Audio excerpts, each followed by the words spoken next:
Kuwait আন্তর্জাতিক বিমানবন্দরে জ্বালানি ট্যাঙ্কে ড্রোন হামলা, ভয়াবহ অগ্নিকাণ্ড। যুক্তরাষ্ট্রের ঘাঁটিতে ২৩টি হামলা ইরাকি সশস্ত্র গোষ্ঠীর।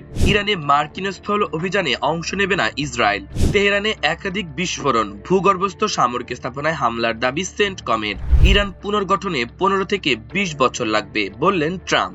জুলাই সনদ পূর্ণাঙ্গ বাস্তবায়নে মাঠে সক্রিয় থাকার ঘোষণা শিবির সভাপতির। টানা তৃতীয়বারের মতো বিশ্বকাপে খেলা হচ্ছে না ইতালির। কুয়েতের প্রধান আন্তর্জাতিক বিমানবন্দরে জ্বালানি ট্যাঙ্কে ড্রোন হামলার পর বড় ধরনের আগুন ছড়িয়ে পড়েছে বলে জানিয়েছে কর্তৃপক্ষ।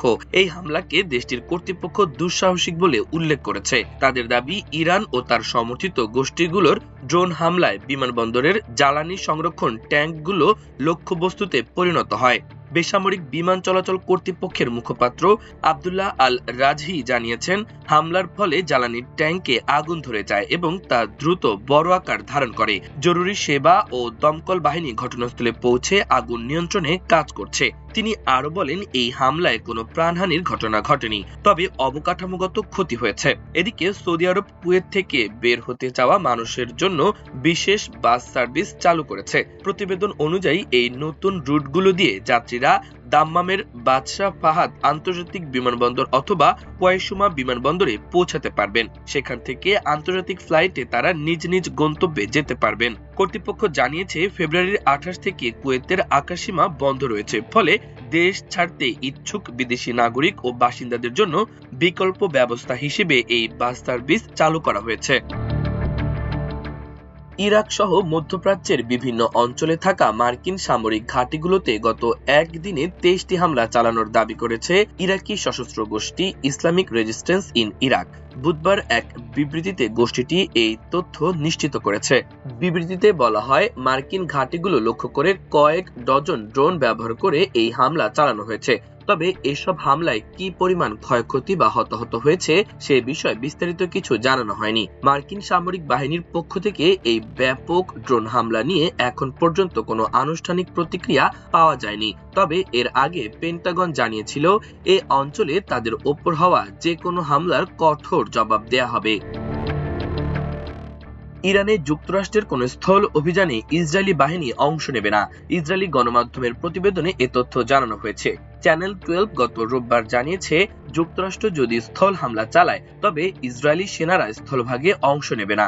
ইসরায়েলের এই অবস্থানের মধ্য দিয়ে স্পষ্ট হয়েছে যে এই ধরনের অভিযানের দায়িত্ব মার্কিন বাহিনীর ওপরই ছেড়ে দেবে তেল আবিব। এই প্রতিবেদনটি এমন এক সময় এসেছে যখন যুক্তরাষ্ট্রের সম্ভাব্য স্থল অভিযানের পরিকল্পনা নিয়ে ওয়াশিংটনে নতুন করে সমালোচনা চলছে। পেন্টাগন সীমিত অভিযান সহ বিভিন্ন বিকল্পের প্রস্তুতি নিচ্ছে বলে জানা গেছে। যদিও হোয়াইট হাউস প্রকাশ্যে নিশ্চিত করেননি যে প্রেসিডেন্ট ডোনাল্ড ট্রাম্প এই ধরনের কোনো পদক্ষেপে অনুমোদন দিয়েছেন। যে কোনো মার্কিন আগ্রাসনের বিরুদ্ধে ইরান প্রকাশ্য হুমকি দিয়ে প্রতিক্রিয়া জানিয়েছে। ইরানি কর্মকর্তারা সতর্ক করেছেন যে মার্কিন সেনারা দেশে প্রবেশ করলে ভয়াবহ প্রতিরোধের মুখোমুখি হতে হবে। সামরিক বিশ্লেষকরা সতর্ক করেছেন যে স্থল অভিযান ভিয়েতনাম যুদ্ধের মতো একটি কৌশলগত ভুল হবে। ইরানের রাজধানী তেহরানে নতুন করে একাধিক বিস্ফোরণের শব্দ শোনা গেছে, যা চলমান সংঘাতের মধ্যে পরিস্থিতিকে আরো উত্তেজনাপূর্ণ করে তুলেছে। রাষ্ট্রীয় ও আধা সরকারি সূত্র অনুযায়ী শুধু কেন্দ্রীয় তেহরানই নয়, একই সময়ে শহরের উত্তর পূর্ব ও পশ্চিমাঞ্চলেও বিস্ফোরণের শব্দ শোনা গেছে। এতে বোঝা যাচ্ছে ঘটনাটি বিচ্ছিন্ন নয়, বরং বিস্তৃত এলাকা জুড়ে ঘটেছে। একই সময় আন্তর্জাতিক সম্প্রচার মাধ্যম ভয়েস অব আমেরিকার ফার্সি সার্ভিস জানিয়েছে, দক্ষিণাঞ্চলীয় শহর সিরাজেও একটি বিস্ফোরণের ঘটনা ঘটেছে। এখন পর্যন্ত বিস্ফোরণের প্রকৃত কারণ, লক্ষ্যবস্তু বা ক্ষয়ক্ষতির পরিমাণ সম্পর্কে কোনো আনুষ্ঠানিক নিশ্চিত তথ্য পাওয়া যায়নি। এদিকে মার্কিন সেন্ট্রাল কমান্ড সেন্টকম দাবি করেছে, তারা ইরানের ভেতরে গভীর ভূগর্ভস্থ সামরিক স্থাপনাগুলোতে হামলা চালিয়েছে। সামরিক বিবৃতিতে বলা হয়, এসব অভিযানে নির্ভুল যুদ্ধাস্ত্র ব্যবহার করা হয়েছে, যার লক্ষ্য ছিল ইরানের সীমান্তের বাইরে সামরিক শক্তি প্রক্ষেপণের সক্ষমতা দুর্বল করা। সেন্টকম তাদের বক্তব্য সামাজিক মাধ্যম এক্সে প্রকাশ করেছে এবং এর সঙ্গে একটি সংক্ষিপ্ত ভিডিও শেয়ার করেছে, যেখানে পাহাড়ি অঞ্চলে একটি বড় বিস্ফোরণের দৃশ্য দেখা যায় বলে দাবি করা হয়েছে।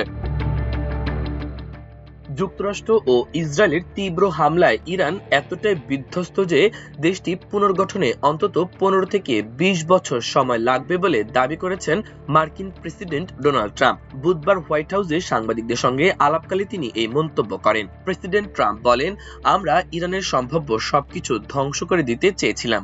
আমরা তাদের অনেক পেছনে ঠেলে দিয়েছি। আমরা যা করেছি তা কাটিয়ে উঠে দেশটির পুনর্গঠনে 15 থেকে 20 বছর সময় লাগবে। ইরানের সামরিক শক্তির ব্যাপারে ক্ষয়ক্ষতির দাবি করে ট্রাম্প আরো বলেন, তাদের এখন কোনো নৌবাহিনী নেই, সেনাবাহিনী নেই, বিমান বাহিনীও নেই। তাদের কোনো টেলিযোগাযোগ ব্যবস্থা, বিমান বিধ্বংসী ব্যবস্থা বা কোনো নেতা কিছুই অবশিষ্ট নেই।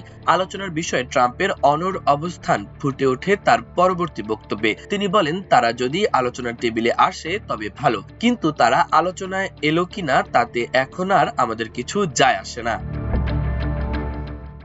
জুলাই অভ্যুত্থানের চেতনা এবং 68.59% মানুষের সরাসরি ম্যান্ডেটকে সংসদের সংখ্যাগরিষ্ঠতার জোরে নস্যাৎ করার অপচেষ্টা চলছে বলে মন্তব্য করেছেন বাংলাদেশ ইসলামী ছাত্র শিবিরের কেন্দ্রীয় সভাপতি নুরুল ইসলাম। জুলাই অভ্যুত্থানের চেতনা এবং 68.59% মানুষের সরাসরি ম্যান্ডেটকে সংসদের সংখ্যাগরিষ্ঠতার জোরে নস্যাৎ করার অপচেষ্টা চলছে বলে মন্তব্য করেছেন বাংলাদেশ ইসলামী ছাত্র শিবিরের কেন্দ্রীয় সভাপতি নুরুল ইসলাম। মঙ্গলবার ছাত্র শিবিরের মাসিক কেন্দ্রীয় সেক্রেটারিয়েট বৈঠক ও ঈদ পুনর্মিলনীতে সভাপতির বক্তব্যে তিনি একথা বলেন। তিনি বলেন, 25টি রাজনৈতিক দলের ঐক্যমত্যে স্বাক্ষরিত জুলাই সনদ আজ খোদ স্বাক্ষরকারী দল বিএনপির হাতেই জিম্মি হয়ে পড়েছে। রাজপথের লড়াইয়ের মাধ্যমে অর্জিত বিজয়কে আইনি মারপ্যাচে নস্যাৎ করার কোনো হীন চক্রান্ত এ দেশের ছাত্র জনতা বরদাস্ত করবে না।